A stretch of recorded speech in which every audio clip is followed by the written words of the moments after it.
Crafting art with nails and thread, an artist in Cavite has transformed their life through this unique form of art. Mobile Journal Marymon Reyes has the story.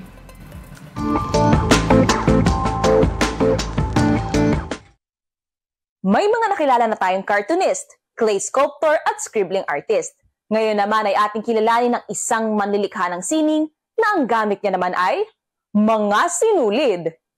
Nag-take ng risk para sa pamilya. Ito ang kwento ni Jeremiah o Jeza Raspe, ang string artist na nakilala natin mula sa Cavite. Kalagitnaan daw ng pandemya, tumumalang bentahan sa kanilang online ukay-ukay, kaya kinailangan niyang dumiskarte. Salamat sa kanyang culinary arts background at sa internet, napag-aralan niya ang string art na uso sa ibang bansa. Gamit ang pattern na gine-generate ng digital software o freehand designs, pako at sinulid, nakakabuo siya ng portraits at iba pang visual pieces.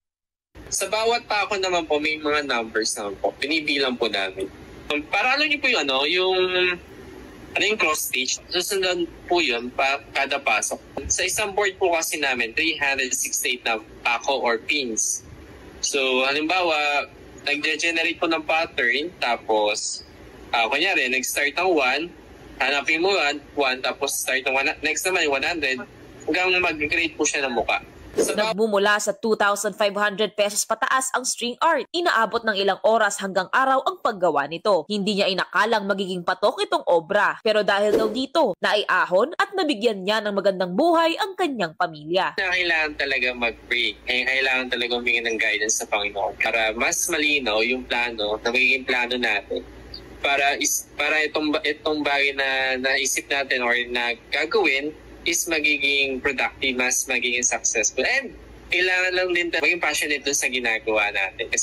And mag-enjoy. Sa ngayon, inaaral na rin nila kung ano pang pwedeng idagdag sa string art tulad ng mas challenging na kulay at mga hugis.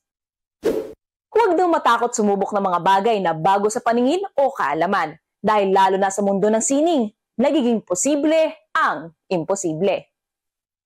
Mobile Journal Marymon Reyes po, hatid ang muka ng balita.